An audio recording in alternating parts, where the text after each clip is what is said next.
Paz y bien, hermanos. Hoy nos reunimos para compartir una mañana de formación y encuentro en torno a la música de Semana Santa. Para guiarnos en este camino tenemos el honor de contar con nuestro hermano don Santiago Otero Vera, a quien recibimos con mucho cariño y agradecimiento. Santi es malagueño y es en su ciudad donde empezó su formación musical. Estudió piano, trombón y percusión en el Conservatorio Manuel Carra, donde se le reconocía como un alumno con gran talento y dedicación. Es titulado en dirección de orquesta, especializándose en repertorio lírico por la Academia Superior de Música de Estrasburgo, en Francia. Más tarde es becado, cursando un máster en la Escuela Normal de Música de París de Alfred Cortot, con Juliette Masmordet como tutor. Mi francés es terrorífico. A lo largo de su carrera ha trabajado con grandes maestros, tanto en España como fuera, como Pablo Eras Casado, Pedro Halfer, Andrés Salado o David Reiland, entre otros. Esa formación tan variada es una de las claves de su estilo. En el 2019 fue seleccionado por la Academia Musical de Basilea, Suiza, para la pasantía Basset, siendo alumno de Rodolfo Fischer. En 2020, el Royal Northern College of Music de Manchester lo eligió para el montaje de la ópera de Peter Grimes. Ha trabajado con orquestas como la Filarmónica de Las Palmas de Gran Canaria, la Orquesta de Extremadura y con formaciones internacionales como la Orquesta de la Ópera del Estado de Varna, Bulgaria, o la Orquesta París-Mozart, entre otras. En su faceta como director de coro, participó en la temporada lírica en el Teatro Cervantes, en las producciones de Madame Butterfly y de Tristán e Isolda, siendo también director musical asistente.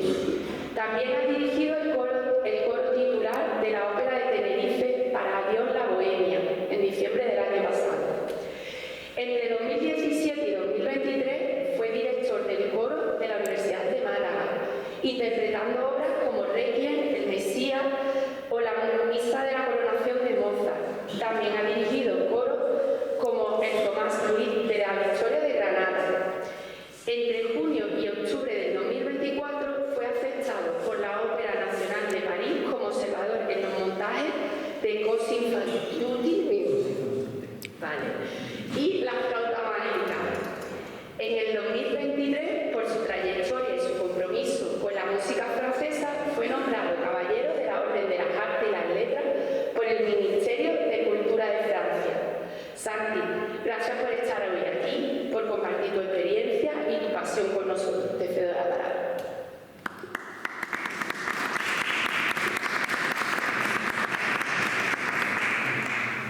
Bueno, pues muchas gracias, buen día, paz y bien a todos. Y primeramente, lo típico, lo protocolario. Me gustaría primero daros las gracias a la hermandad por querer que os quiera contar algo sobre la música y sobre la necesidad y la importancia de tener un carisma en el repertorio de banda, algo tan, como veremos a continuación, necesario hoy en día. A todos el resto de asistentes por vuestra presencia, especialmente a mis queridos que veo por aquí, a Javier, Gerardo, Marcelo, músicos de la banda Maestro Paco Tenorio de Arriate, que he tenido también el inmenso placer de dirigir hasta el pasado año y va a seguir siendo mi banda, o sea, eso por descontado, ese cariño lo tenemos presente. Y bueno, es muy especial también para mí estar hoy aquí. Gracias, Lourdes, por tus palabras. Lourdes y yo que nos conocemos desde hace muchos años.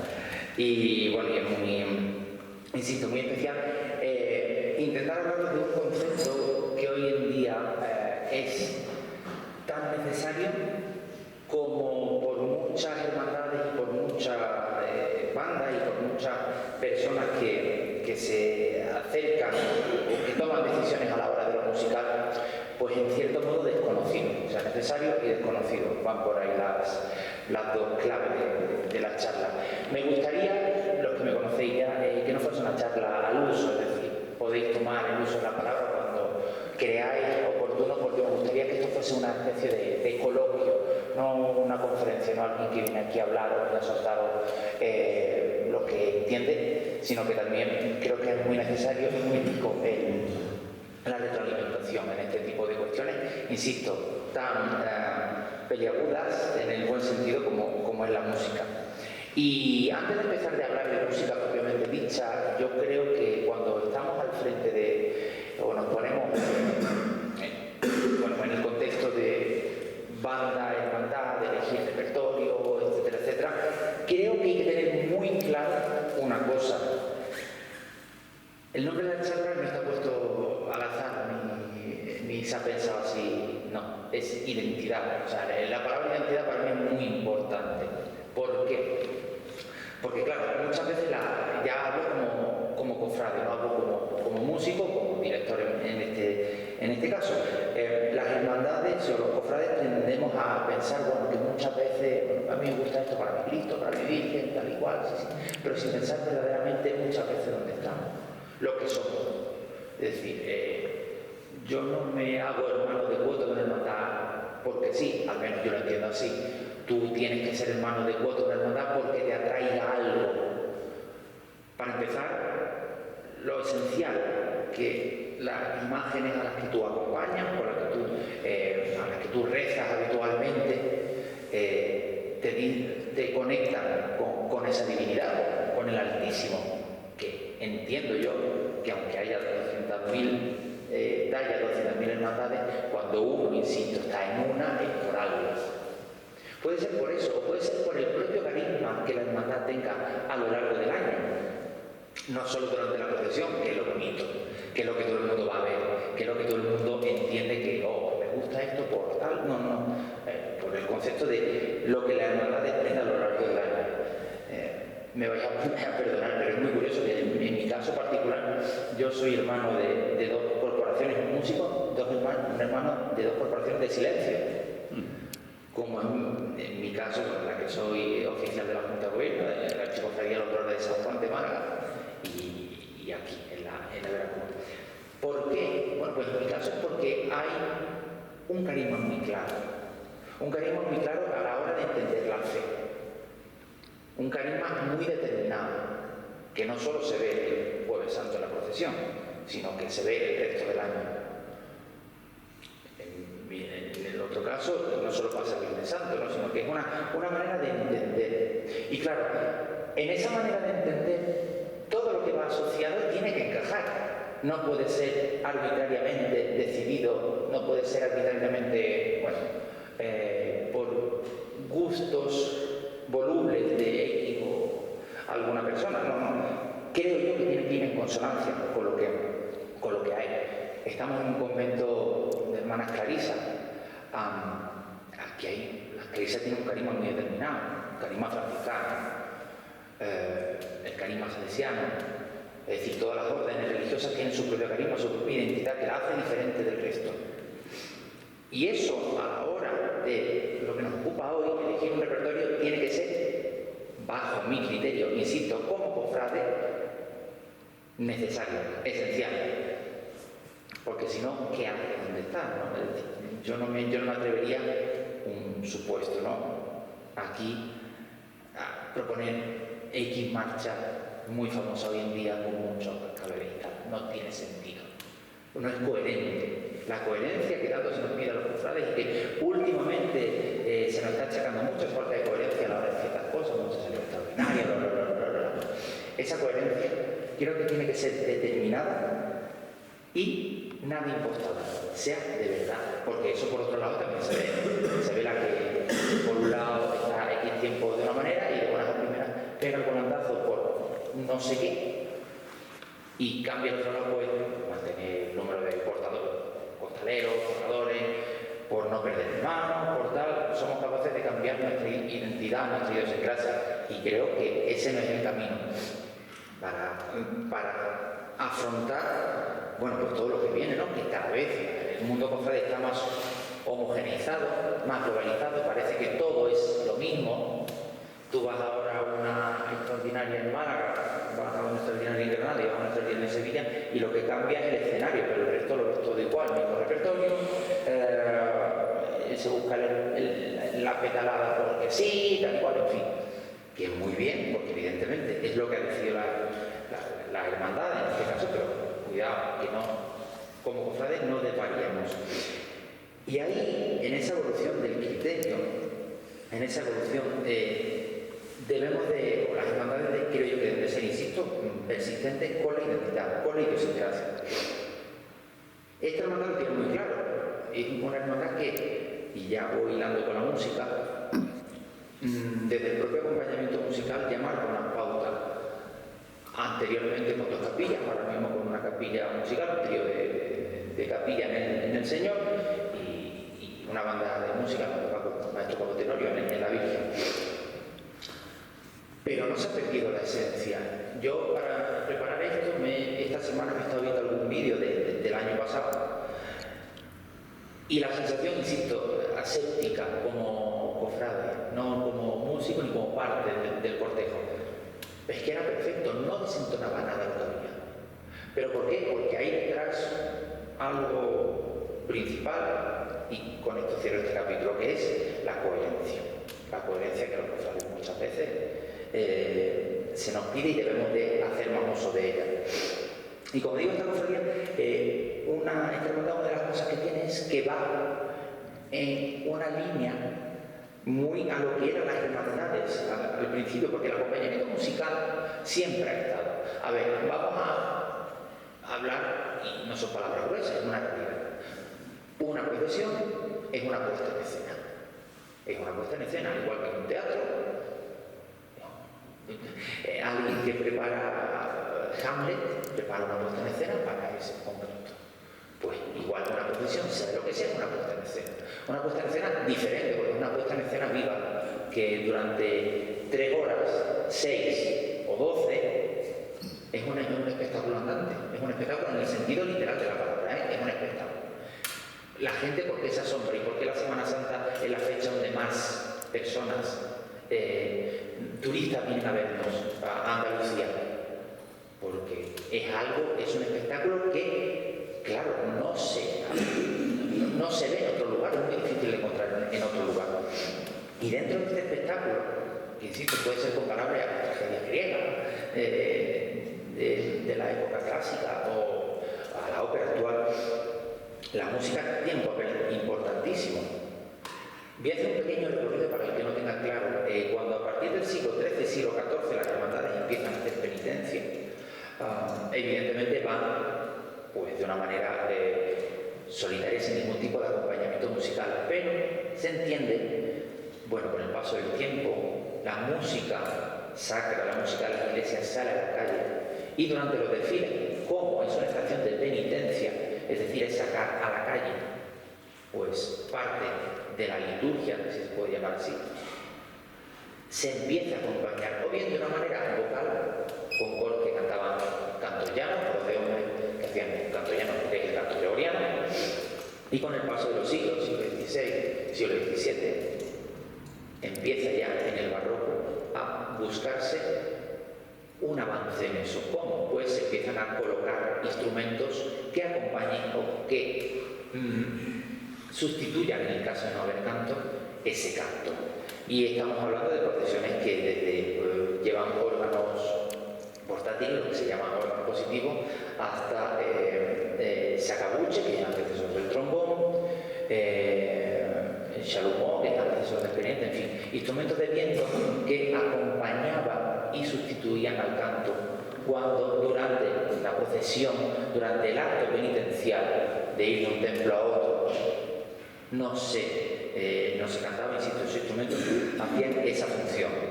A la vista está, tenemos muchísimas manifestaciones de ello. De hecho, por ejemplo, lo que hoy se mantiene, el trío de capilla, antiguamente era el trío de caña, porque estaba formado únicamente por oboes y fagot, lo tenemos desde el siglo XVIII, está constatado, ¿no? Las famosas saetillas al silencio son anónimas del siglo XVIII, y ya desde ahí hay una constancia documentada de que eso está presente, de que había una música que acompañaba. Me vais a permitir que use el término acompañar, no acompasar, porque eso también es cuestión que ha ido derivando a lo largo del tiempo el acompañamiento comunitario. Ahora explicaré por qué. Pero hay, y nos ceñimos al mundo andaluz, al mundo cofrade andaluz, un momento muy importante, la segunda mitad del siglo XIX.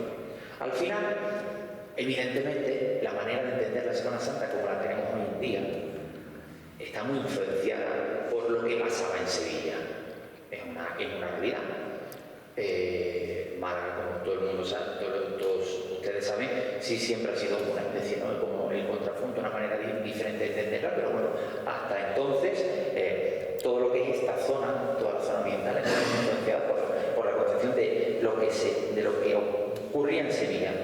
Y en Sevilla hay una manera, o hay un modo de entender la Semana Santa desde la llegada de los duques de Montpensier, la segunda mitad del siglo XIX. Una manera importada también, en cierto modo, de eso, entre comillas, entiéndanlo, vuelvo a repetir, espectáculos. Los duques de Montpensier, evidentemente, son franceses, herederos de toda la corte barroca de Versalles y tal y cual. Pues evidentemente eso lo trasladan a una manera de entender sus hermandades, a una identidad propia. Ellos eran hermanos de la Hermandad de la Carretería, el Viernes Santo. Igualmente también hay constancia de que fueron hermanos o tenían mucha vinculación con la Hermandad de Montserrat, que también sale el Viernes Santo y demás. Pues en esa manera de entender y de hacer la música también sube un escalón. Y es cuando las bandas, como tal, como las conocemos hoy en día, empiezan a acompañar. Las bandas de plantilla habitual, las que conocemos de flautas, clarinetes, trombones, percusión, etcétera, etcétera, es a partir de ahí cuando se tiene una constancia mucho más documentada de ello, como parte de la estación de penitencia. ¿Qué ocurría? Bueno, entonces no había música procesional como tal. No había lo que conocemos hoy, el subgénero de la marcha procesional. Había, pues, lo que había. ¿Y qué es lo que había? Adaptación de números de ópera, adaptación de números de piezas clásicas, por ejemplo, es muy habitual, aquí no, pero sí hay otros países donde sí se ha mantenido un poco esa esencia. Sinfonía número 3 de Beethoven tiene un segundo movimiento fantástico, la marcha fúnebre, se adaptó en su momento para banda, numerosas óperas, la más conocida y que hoy en día sigue, ¿no?, que de hecho la llevamos en repertorio, que es de la ópera Ione de Enrico Petterella. Hay un número que se adapta para banda, ahora veremos otro ejemplo de ello, en fin. ¿Qué ocurre? Eso empieza a tener un impacto más en el espectador, más fuerte, porque ya no es solo la oración continua, sino que hay una música que da otra visión totalmente distinta al espectáculo que lo engrandece. Y gran parte de la evolución que desde entonces a hoy sufre la Semana Santa es por la introducción de la banda de música o de las bandas en general como parte de las estaciones de penitencia o de los desfiles profesionales.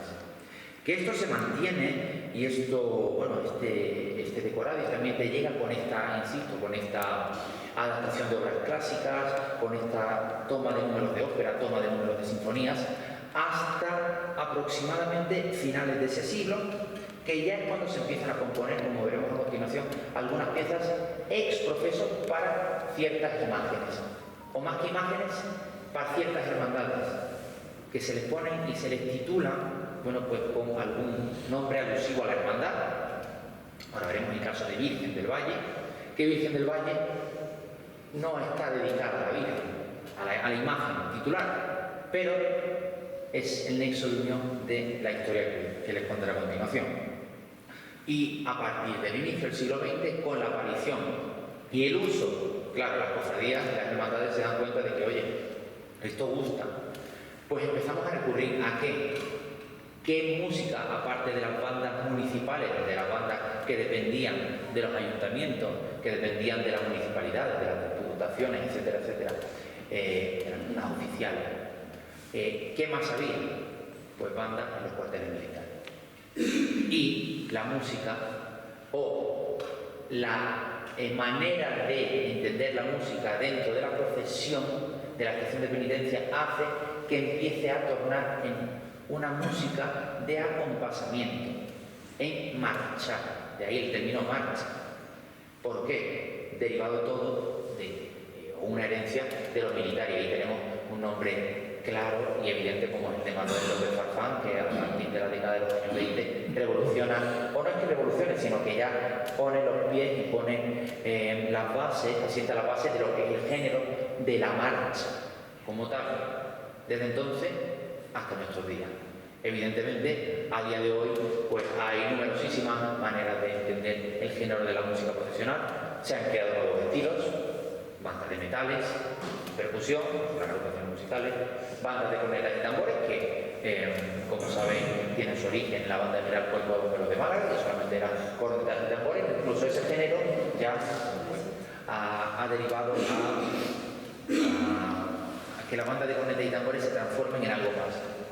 En los años 70 las agrupaciones musicales, como he dicho, y en fin. Pero hay uno que se sigue manteniendo y que es la esencia de todo, que es la banda de música, a plantilla completa, la orquesta de viento, como a mí me gusta llamarlo, porque realmente es una orquesta con toda la disponibilidad de los colores y sonidos que los instrumentos de viento pueden ofrecer. Hasta aquí todo bien, ¿no? Hemos llegado al siglo XX, rapidito, creo yo, el siglo XXI, rapidito. Bien. Y todo, insisto, porque la música acompañaba la oración y ahora ha tornado a acompañar el caminar del trono, acompañar el caminar del paso. Pero que no se nos olvide que lo esencial es eso, es acompañar, no acompasar. No crear repertorios, o al menos yo lo entiendo así, no hay que buscar crear repertorios para buscar el efectismo, que hoy en día es muy habitual eso, ojo, y totalmente válido, porque al final el libro de los gustos es el más antiguo del mundo y seguirá siendo el que nunca se termina de escribir porque se está en continua evolución, porque cada uno tiene el gusto que tiene.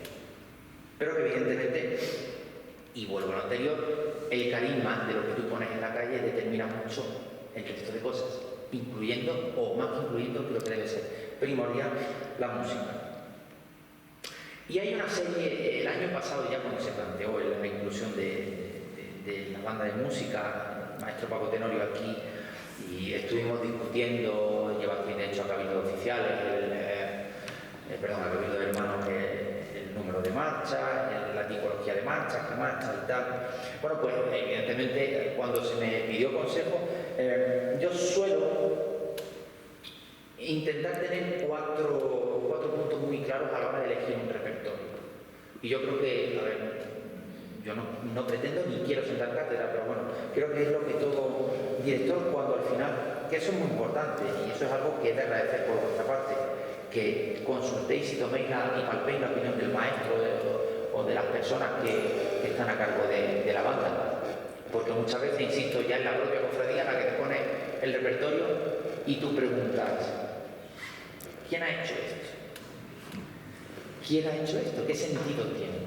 Esta mañana, antes de salir, yo ahora, paralelo a mi trabajo, bueno, estoy siendo director de la banda de música de la Aspiración de Málaga, y esta mañana me ha llegado un repertorio en concreto, que lo he visto y digo, y se lo he dicho a los miembros de la comisión, digo, ¿qué sentido tiene esto dentro de la hermandad que es, ¿no? Entonces creo que es muy importante, por parte de las hermandades y las cofradías, hacer partícipe, no solo como un objeto de, bueno, venir el día de la estación de penitencia, tocáis, no. Hacer partícipe con parte más de la hermandad, porque al final se genera una retroalimentación, como decía al principio, es muy necesaria la retroalimentación aquí. Quiero que preguntéis y que hablemos. Pues igual, porque al final hace que el músico que venga a tocar se sienta parte, y el hacer sentir parte, ahora hablo como músico, creedme o créanme que es muy importante. Te hace venir a la estación de penitencia, te hace venir a tu actuación con otro chip. Con otro chip porque no vienes solamente a cumplir expediente, sino porque hay un plus extra, hay una cuestión emocional ya que se ha generado, hay una cuestión de hasta incluso amor propio, de decir, oye, esta gente se ha preocupado por nosotros, estoy siendo muy básico, pero es que es así, se ha preocupado por nosotros, está muy encima nuestra. Oye, pues si normalmente di el 100, ahora voy a dar el 100 y un poquito. Yo creo que eso es muy importante por parte de las hermandades, que se tenga que tener en cuenta. Y cuando se pide consejo, o a mí cuando se me pidió consejo el año pasado, yo había puesto puntos muy claros que yo tenía que valorar a la hora de hacer las recomendaciones. El primero era el carisma de la hermandad, no voy a volver a hablar sobre ello, está muy determinado y todos ustedes saben cuál es el carisma de la hermandad en la carta. Luego, hay otro que es muy importante, y ese es el director del cliente, y el que la hermandad también tiene que tener muy presente. ¿Qué formación es la que nos acompaña? No formación de tipología, sino qué formación es la que viene. Yo como hermandad me gustaría, oye, pues quiero saber qué repertorio ha hecho estos años atrás. Si es una banda que es tendente a una estética más, denominamos, clásica, o una estética más moderna en cuanto a manera de entender el repertorio, manera de entender las composiciones. Pongo de ejemplo muy claro y que todos ustedes lo van a asociar. No es lo mismo contratar, y voy a bandas que todos conocen, a Tejera, que contratar a Carmen Saltera. Aunque evidentemente una banda toca todo, pero las estéticas buscan otra cosa o son definitorias de otra cosa. Entonces uno tiene que ver qué repertorio es el que tiene la banda de Tejera, por ejemplo, y he puesto dos ejemplos para que, o la banda de Carmen Saltera. O sea, el día y la noche en algunos aspectos, en otros no, pero son muy fácilmente identificables. Y entonces tú, como hermandad, vale, esto van por aquí. Pues ahora yo, y voy al tercer punto, es qué estética de la que ellos tienen o del repertorio que ellos tienen puede ser acorde a lo que yo pongo en la calle, a mi estación de penitencia. Porque puede haber un repertorio de 70, 80, 100 marchas, de las que yo puedo pensar que pueden caber 30, pero ahora el director me dice, pues mira, de estas 30 yo, siendo tú como el tal y cual, no, a lo mejor quédate con 25 o 23. O sea, se empieza a generar ahí el debate, el sano debate de qué es lo que va detrás. Insisto, es que es muy importante que se genere ese diálogo. No es solo yo voy a un ensayo, te presento la cruceta, que hay hermandades que no tienen así, y es fabuloso. Pero pienso, yo como director, a mí me gusta que estén encima mía. Y que estén encima mía en el buen sentido, no que sean, ¿habéis montado esto? No, que estén, que haya una presencia, porque es muy importante. Y hay un último número que es, o un último ítem que parece que mucha gente lo toma y lo pasa por alto, que es el urbanismo. Qué diferente esto de lo demás, el urbanismo, la arquitectura. ¿Por qué? Influye mucho. Porque yo como director sé qué puedo sacar de mi banda en cuanto a potencia, en cuanto a sonoridad, y no es lo mismo, y aquí me van a permitir que me lleve el ejemplo ahora, no es lo mismo plantear una marcha para la Alameda principal, una música para la Alameda principal, que una música para, no sé si conocen la calle San Agustín, la calle donde está el Museo Picasso, que para calle San Agustín, o para el entorno de la iglesia de los mártires. ¿Por qué? El entorno de la iglesia de los mártires son edificios finales decimonónicos, la gran mayoría, inicios del 20, donde la verticalidad y la estrechez que tiene me ayuda a colocar ciertas marchas donde esa sonoridad va a favorecer a la banda. Evidentemente, yo como director, si busco eso, que favorezca a mi banda, tú como hermandad, como cofradía, quieres eso porque, claro, es mayor conocimiento, se entiende que debe ser así. ¿Qué pasa? Para la Alameda, ¿qué pongo? Y ahora que estamos en el momento de cruceta, pues yo quiero muy claro. Marchas que permitan la expresión. Piden mucho, sean cortas y me permitan mucho también. Porque sé que son composiciones donde la banda, o mejor dicho, es un lugar donde la banda per se no va a brillar y no va a poder sacar todo el partido que puede tener si yo estoy haciendo el repertorio para una calle San Agustín, para una calle Comedia, para una calle San Juan. No es lo mismo. Aquí igual, cuando se planteó el año pasado, me dejaste en ese aspecto cierta carta blanca, toda lo que se llama vulgarmente la cruceta estaba pensada con ciertos criterios. La salida aquí a calle Armiñán con la Gaudobá. ¿Por qué?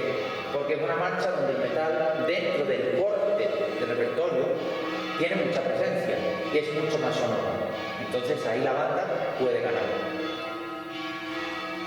Cruzando el puente, o para cruzar el puente, la adaptación de la marcha o de la ópera Ione de Petrella.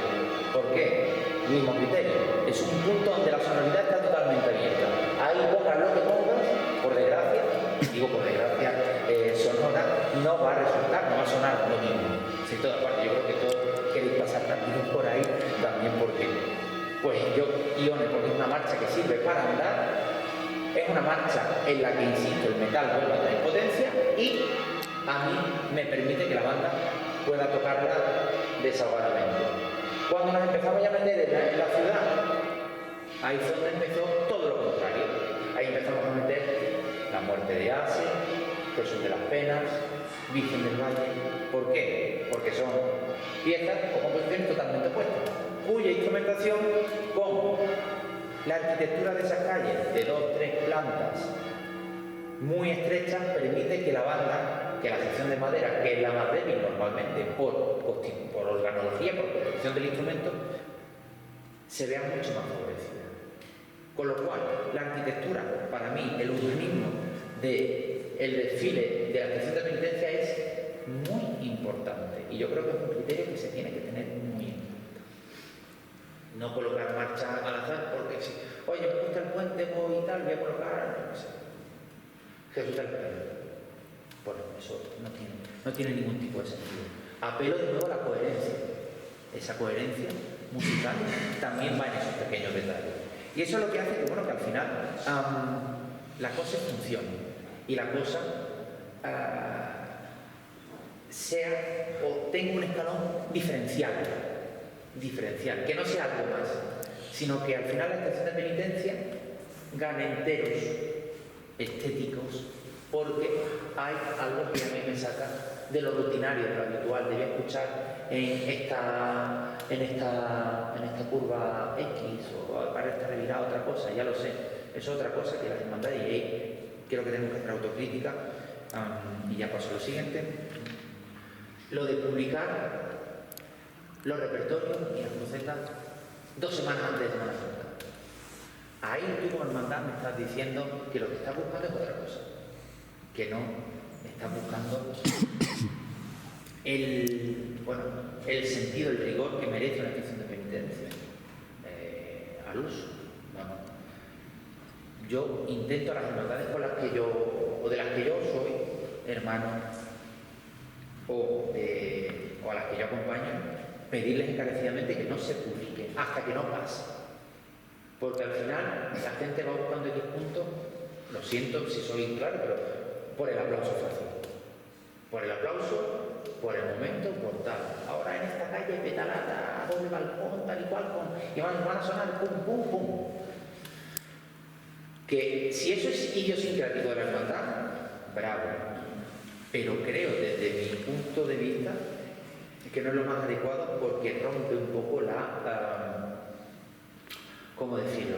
El carácter de lo que tiene que ser esto, el carácter de este espectáculo, que no deja de ser una cuestión de fe y una cuestión de pertenencia a un grupo de hermanos que sienten y viven la fe como tú, y de una manera muy íntima y muy estrecha, ¿vale? Bueno, hasta aquí la perolata, ¿vale? De momento. No sé si os ha aclarado algo o no os ha aclarado algo, pero bueno, ahora vamos a hablar del repertorio, o de partes del repertorio, ¿vale? Para que entiendan que la música procesional no es solo una cuestión per se, no, hay mucho detrás, no es un género menor, o no era un género menor. Es cierto que, bueno, que en estos últimos años, al haber mucha cantidad, pues como de todo, ¿no? Hay mucho y hay veces que salen cosas buenas y otras tantas que no son tan buenas, ¿no? Pero bueno, vamos a irnos a ejemplos idiomáticos del repertorio que aquí se pone y que todo está pensado. Estamos hablando de una hermandad de silencio, una hermandad arraigada o con unos valores muy claros en una estética muy clásica. Claro, la estética clásica, si nos retrotraemos a esa mitad del siglo XIX, eran solamente composiciones que estaban basadas en obras sinfónicas o en óperas o que no tenían ningún tipo de vinculación. Ahora les voy a poner, no les voy a decir cuál es, ¿vale? Pero la van a adivinar. Una composición es del noruego Edvard Grieg, uno de los máximos representantes del nacionalismo noruego, corriente que durante el siglo XIX el nacionalismo se explota y que llega hasta el XX y que también a la música de Semana Santa afecta, como veremos a continuación. Pues Edvard Grieg escribe una suite llamada Petit, no les voy a contar la historia del Petit, pero hay un segundo movimiento de esa suite en el cual hace un homenaje o es una pieza que describe la muerte de la madre del personaje, de Petit.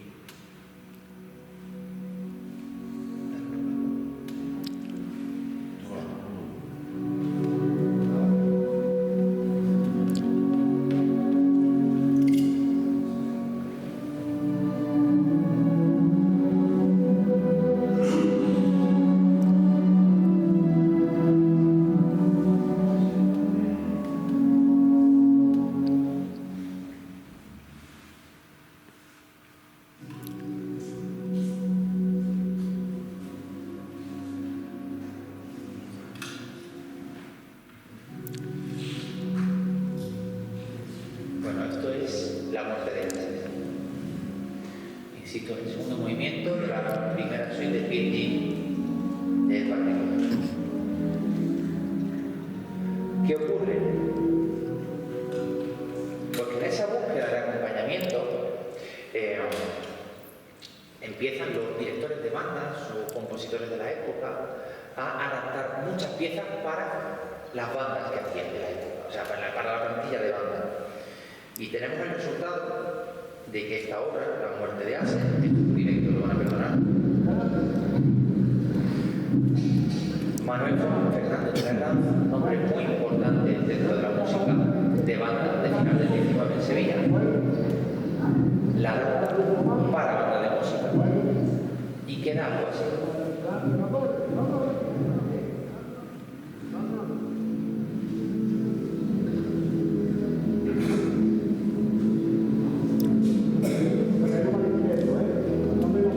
Siente, ¿no?, que es una adaptación fidedigna, tal cual, de la obra sinfónica a la obra.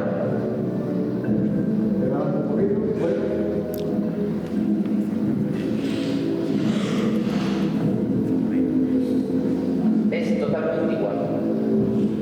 Los compositores, evidentemente, en este caso, los escritores de la época, los músicos de bandas de la época, lo que buscaban es que hubiese una evidente semejanza entre el original y la transcripción como tal, cosa que en este caso es totalmente clara como ven.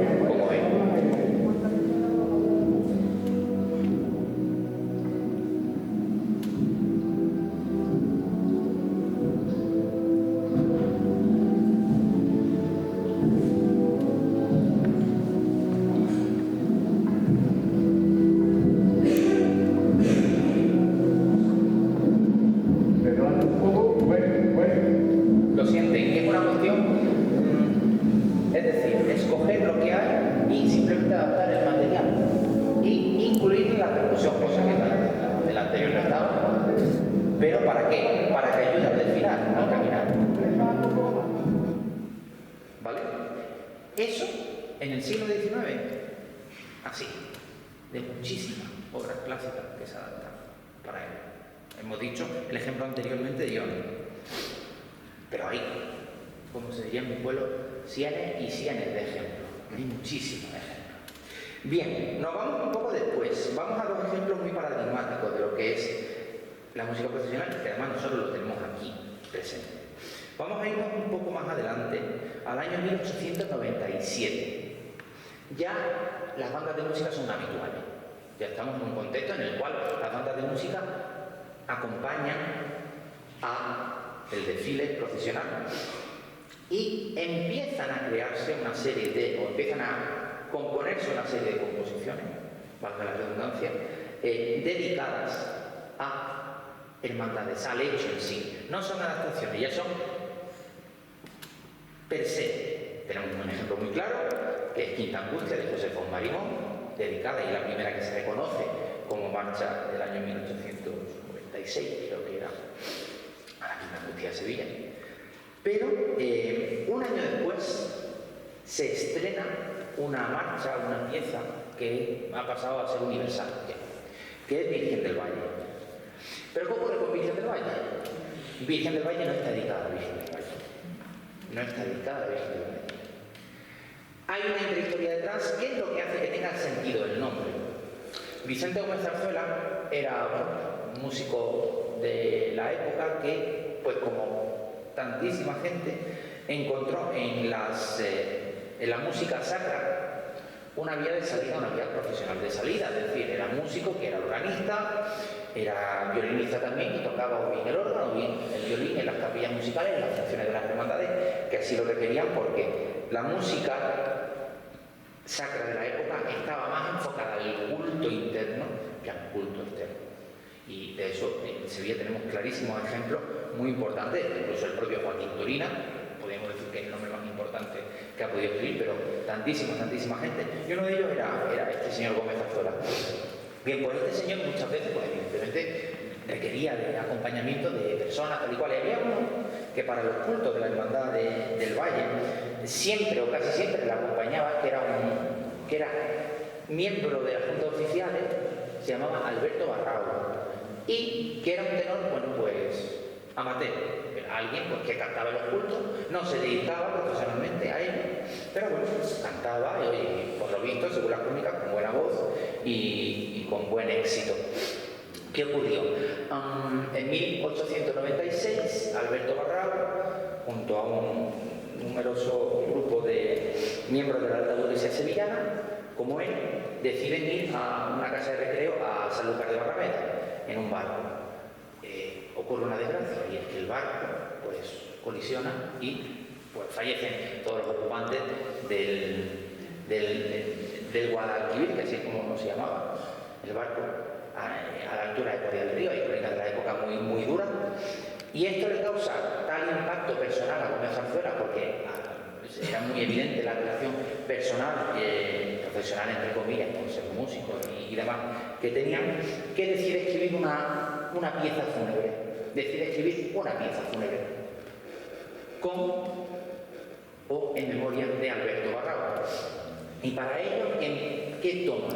Toma varios motivos. La Marcha Virgen del Valle tiene como motivo principal, o como parte del motivo principal, compases del Pro Peccati, que es uno de los números del Stabat Mater del compositor italiano Gioacchino Rossini. ¿Qué ocurre? Ese número, el Pro Peccati, es uno de los números que se canta, creo que la actualidad sigue haciéndose, creo que antiguamente se cantaba en los cultos del Valle, que lo cantaba Alberto Barrao. Luego también mete uno de una copla que compuso, o que al menos Vicente Gómez Zarzuela usó mucho en los cultos del Valle, que era Muerte busca Jesús entre penas y horrores, que es el tema principal como tal. Entonces, claro, usa el pretexto o usa un motivo evocador de Barrao, que es el tema de Rossini, y usa esta copla de Muerte busca Jesús, y crea algo maravilloso, como es la marcha Virgen del Valle, que se la voy a ir desmenuzando, si me permiten, poco a poco.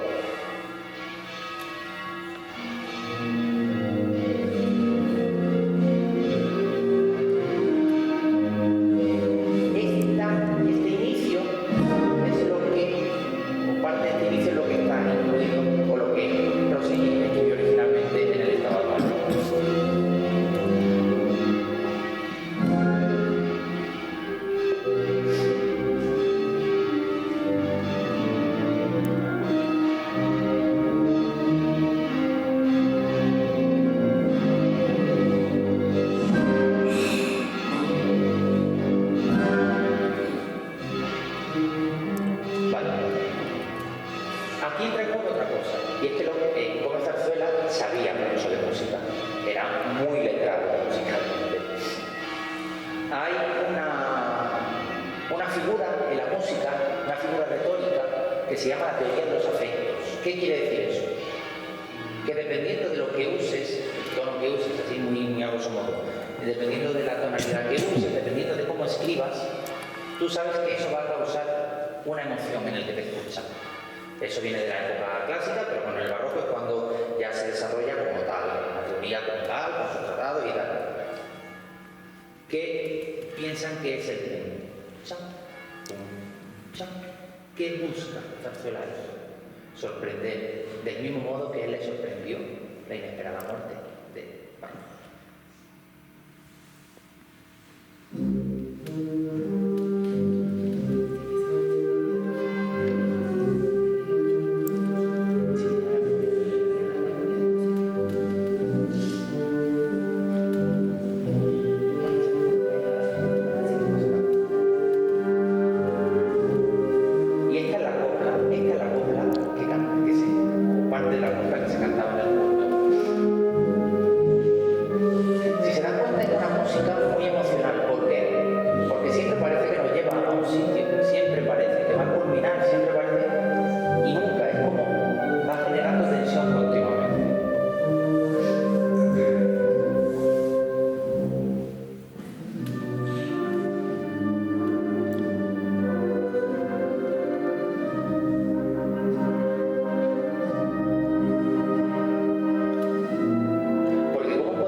Pero al final no hay más, o lo que quiere reflejar Zarzuela es que solo hay una realidad, y la realidad, por desgracia, ha sido la muerte. Y ahora es el momento en el que escribe el único tema que podíamos considerar de una manera audible como algo fúnebre. Ese no. Lo más asemejable a un cortejo fúnebre, que es este tema.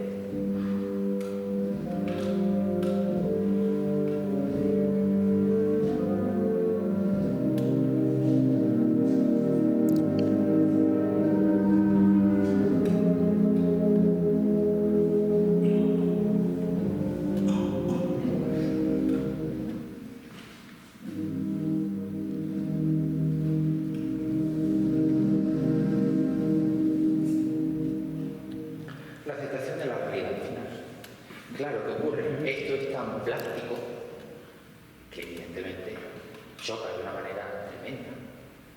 Y entre otras cosas, por eso pasarán los años, pasarán las décadas, pasarán, en vez de decir los siglos, bueno, ya han pasado 2 siglos, y esto seguirá siendo inmortal, porque al final es una música tremendamente emocional, aunque no esté dedicada a una imagen.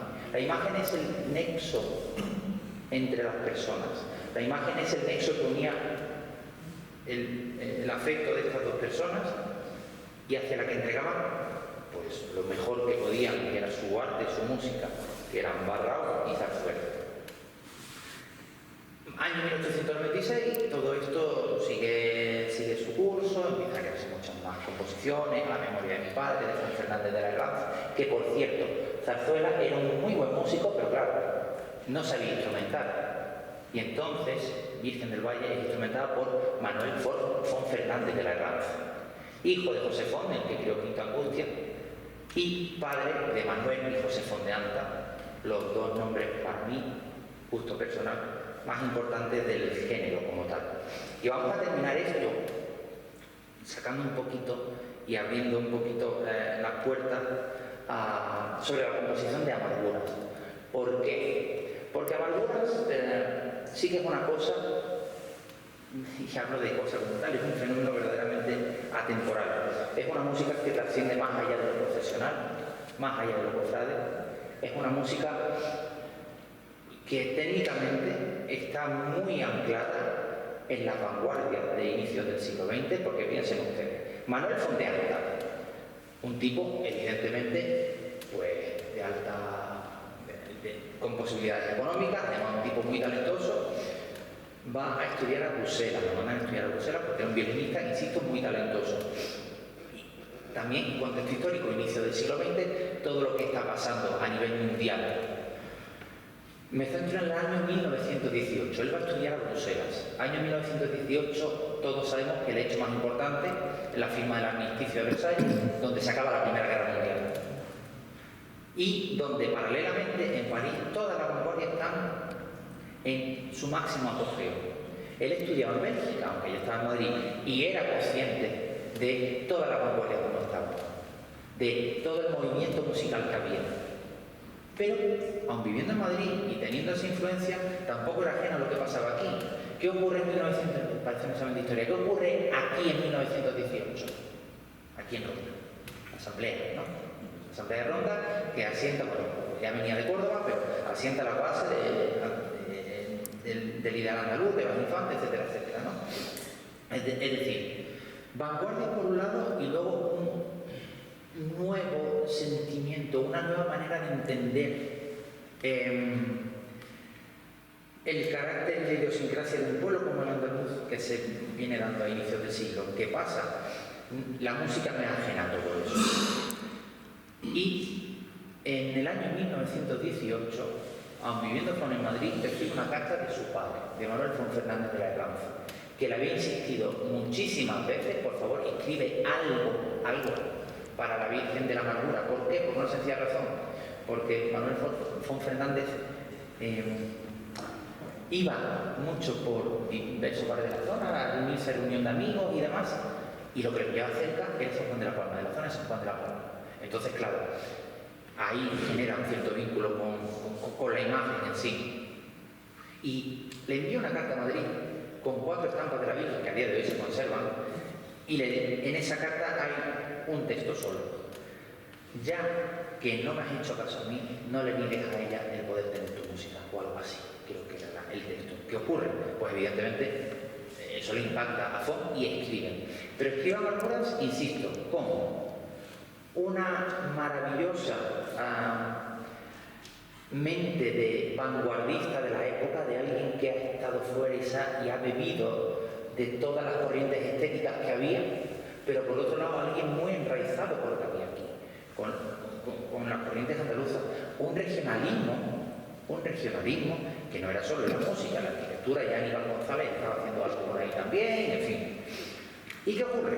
Pues que en muy poco tiempo escribe al piano, se sienta con su hermano, pues, ¿no? Y muy cerca de la Plaza Mayor de Madrid, donde vivían, escriben en muy poco tiempo, insisto, lo que es la marcha, no marcha, porque es que ni siquiera es eso. Es un género que nosotros los cofrades lo ponemos y le ponemos música que acompaña, pero que realmente no es una marcha arquetípica como tal. Es un género que se llama poema sinfónico, es un género de la música académica. ¿Qué es ese género? Pues simplemente es contarte una historia. La música te cuenta una historia, sin palabras. Eso ya viene de inicio del XIX, con Felix Mendelssohn, con Beethoven, que son los que lo empiezan a llevar a cabo, y en la música profesional tenemos nuestro paradigma en Amarguras y en Soleá a mí. Por eso, Amarguras y Soleá a mí, y veo por ahí a compañeros de la banda Aliate, cuando yo me digo, ¿cuál es tu marcha favorita? Mi marcha favorita es esta. Y luego está Amarguras, porque Amarguras no es una marcha, Amarguras no es una marcha. De hecho, ni siquiera lleva el nombre de la Virgen, es Amarguras por lo que describe la música, que después se asocia evidentemente a la hermandad del Domingo de Ramos. Entonces voy a ponerles, vamos a escuchar Amarguras y la vamos a escuchar con lo que el propio Font escribe en la partitura, con lo que él explica qué es Amarguras. Al principio dice: en la calle de la amargura se oyen los rumores del cortejo que conduce al Redentor. Estos primeros compases describen la omnipotencia de Cristo.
Y en este momento donde la pieza llega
considerarlo como algo más, como algo que suena y que evidentemente es bello, pero hay una carga mucho más detrás, hay un porqué. Y ese porqué en las composiciones, esa coherencia, es necesario que vaya en consonancia con la identidad de las hermandades.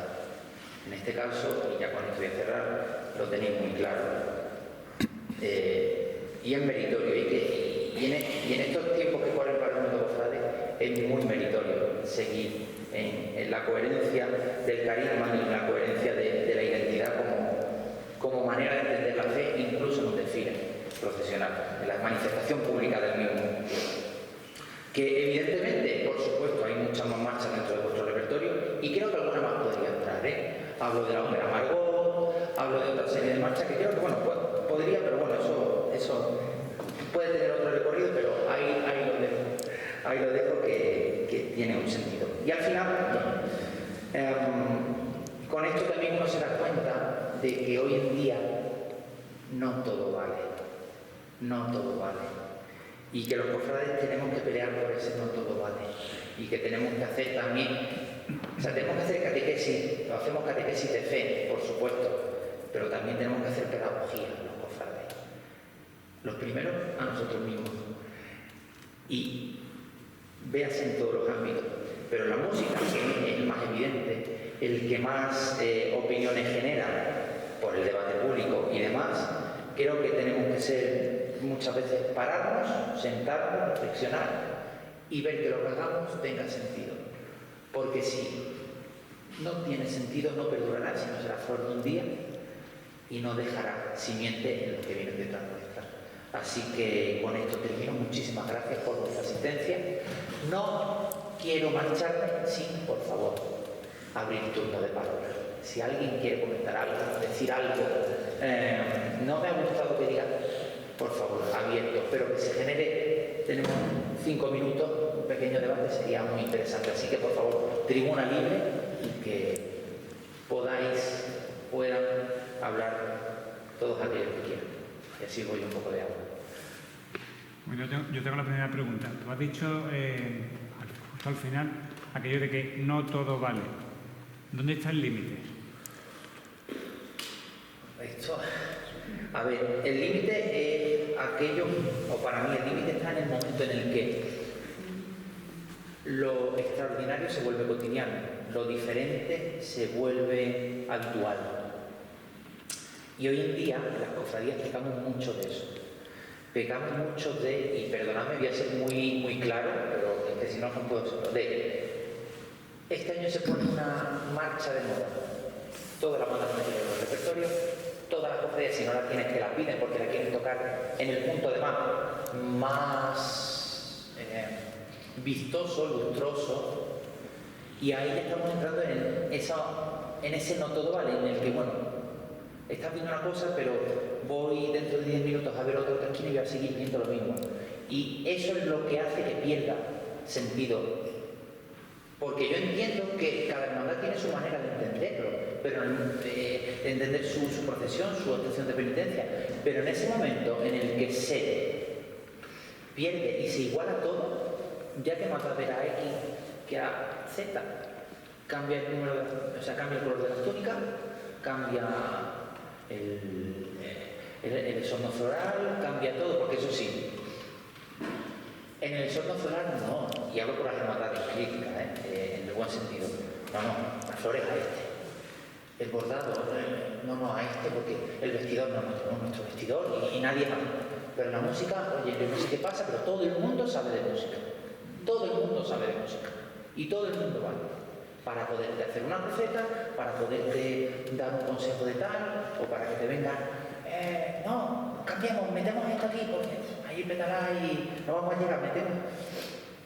Que está muy bien, insisto, pero ya pienso que con ese tipo de cosas empiezan a perderse las peculiaridades de lo que hace cada corporación, porque cada corporación, esto intuyo que es totalmente diferente, que la convierte en algo más, en algo del montón. Pero no por ser tan claro, porque al menos yo lo veo así. Entonces, cuando se pierde eso ya, me da igual poner la tele y ver X hermandad la madrugada que ver lo mismo que he visto el martes santo en X calle, ¿no? De mi ciudad, de mi pueblo. Y es que da igual, porque en ese momento ya como entra todo, pues bien. Y ahí es donde, por ejemplo, las hermandades, hay muchas hermandades que tienen un repertorio propio, que evidentemente de todo, ¿no? Como hablaba antes de que la producción hoy en día es tan numerosa, pues hay cosas buenas y cosas que a lo mejor carecen un poco de esa calidad que pueda. Pero bueno, el repertorio propio, apuesta por él, aunque sea por eso, pero marca un poco esa diferencia del resto, por tu propio repertorio, aunque no sea de tu gusto, aunque no sea que las hay, por supuesto que las hay, Dios me libre de que las hay muchísimas, pero luego veo desde mi punto de vista, siempre insisto, que hay hoy en día y cada vez más hay una marcha en concreto que este año suena mucho, pues todas las bandas y todas las hermandades a pedirlas en las crucetas, a pedirlas en tal. ¿Y qué? Que está muy bien, que evidentemente hay que tocar más. Todos los repertorios están compuestos por marchas dedicadas a X, a Z y a Y, sí.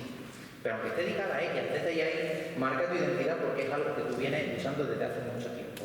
O si a lo mejor hay algo nuevo, es porque encaja, pero no meter por meter, porque es lo que está de moda, porque es lo que me va a ganar likes en los TikTok, porque es lo que me va a subir el número de visualizaciones y que el año que viene en esta esquina, en este balcón, que hay una petalada, meto la marcha de moda de ese año porque la gente ya sabe que va a haber una cosa. Ahí es donde pienso que se pierde ya, no voy a decir la autenticidad, pero sí la propia identidad y se cae en lo habitual. soy duro, lo siento, pero es que... ¿Algo más? ¿Crees que Málaga está perdiendo su identidad propia, hablándola musicalmente y para hacerse más a Sevilla? A ver,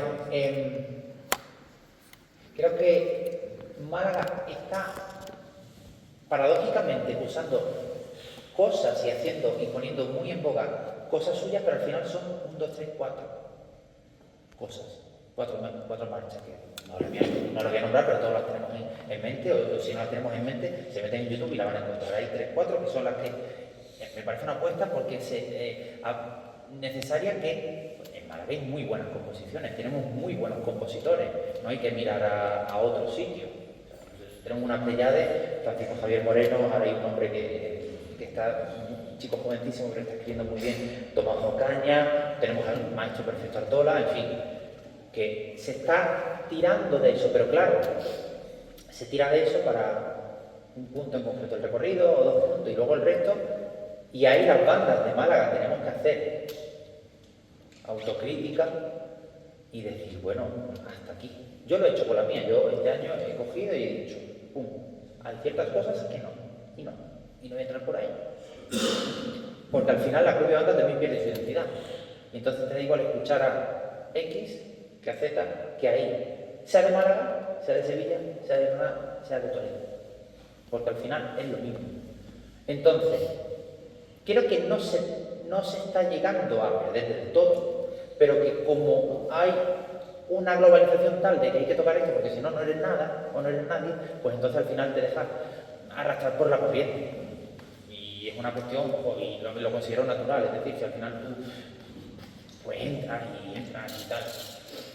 Aunque yo considero, y eso sí que es cierto, que no se deben de hacer repertorios en base a es que si no meto esto, no se me llena el trono.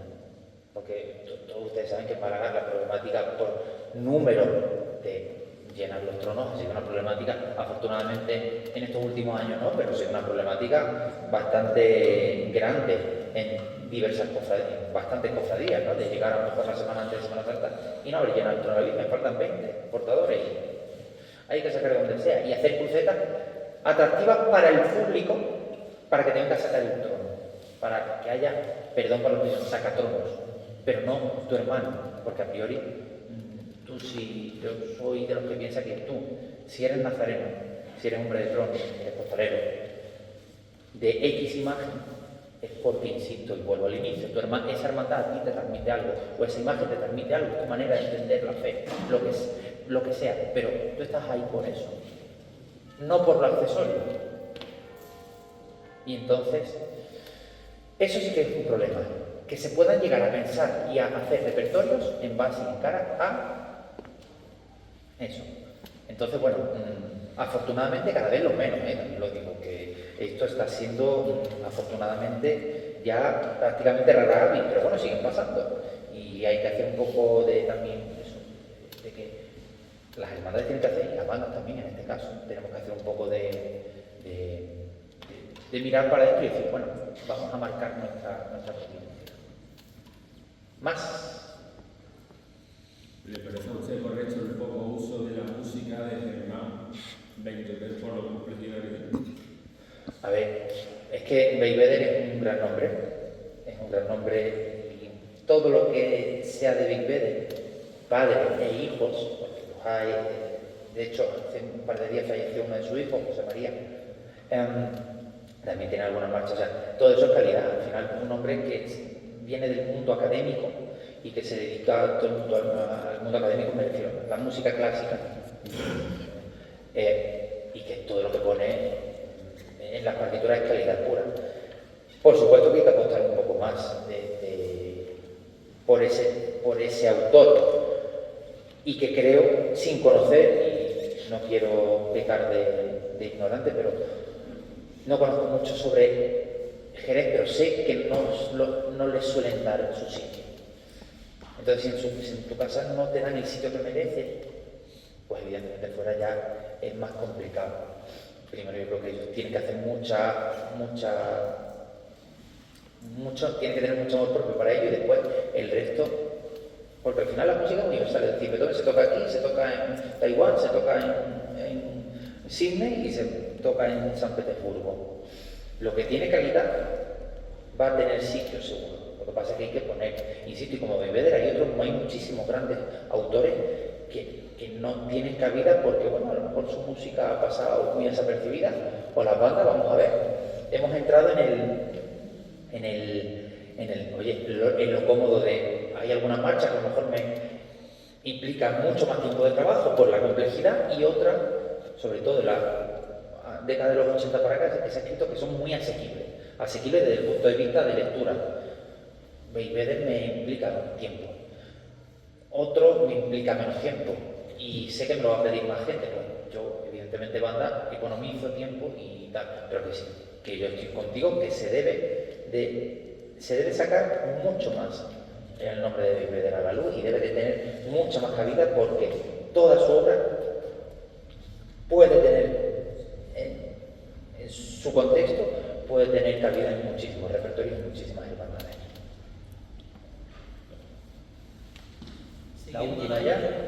Siguiendo la línea de Veracruz, ¿crees que puede aumentar el número de marchas profesionales en composiciones actuales como David Hurtado, Cristóbal López Gándara, Jaime Albarrán?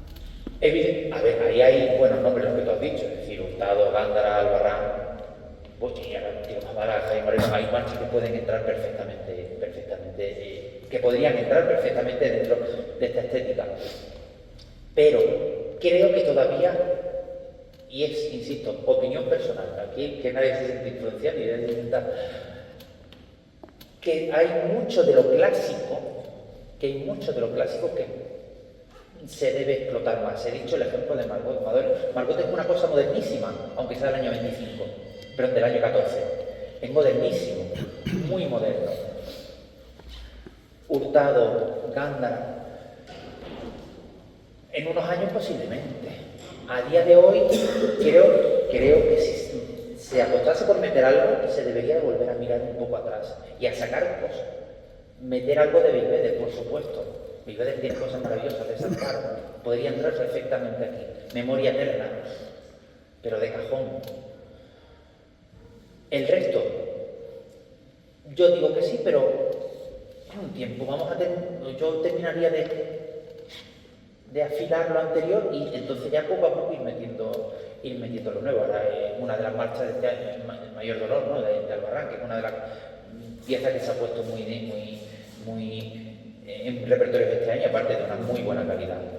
Entonces sí, pero yo, Santiago Otero, seguiría mirando para atrás, para ir metiéndolo. En un par de añitos, cuando también se asiente, porque claro, al final la hermandad es el primer año, el pasado, que ha tenido banda de música. Este es el segundo. Asentar un repertorio base y a partir de ahí ir jugando con ello. Pero que sí, en respuesta sí, tiene que haber. Ya está. Bueno, pues muchísimas gracias a todos por la asistencia. Espero no haber aburrido mucho. Nada, 1h20.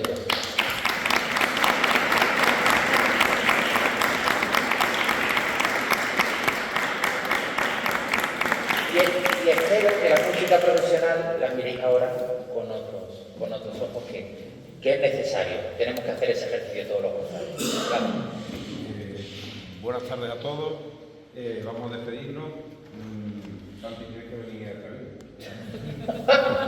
Porque una de las iniciativas que va a proponer la Junta es precisamente quizá ampliar algo. Y por supuesto sin faltarle respeto a nuestra banda de música, evidentemente, pero también podemos contar con tu criterio.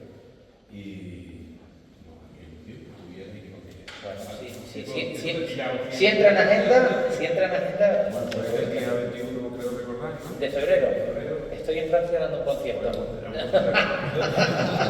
Parte 21, viernes, estoy en Francia. Contigo y con la banda. Bueno, gracias Santi por dedicarnos tu tiempo a reafirmar nuestra identidad y hacernos comprender la música a los profesores musicales como yo. Aquí hay profesionales de la música también, pero a alguien como yo tan lejano a la música, pues la verdad que me ha encantado. Muchas gracias por eso. Queremos entregarte un pequeño recuerdo, ¿vale? El retrato del señor Cabecera, ¿no? Es la primera vez que se hace y que orgullo. Vale. Claro que sí. Muchas gracias. Muchísimas gracias. Gracias.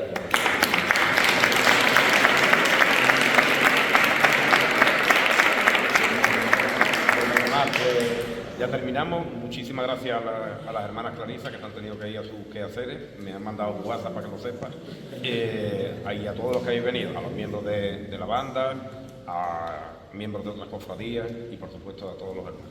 Buenas tardes y paz y bien.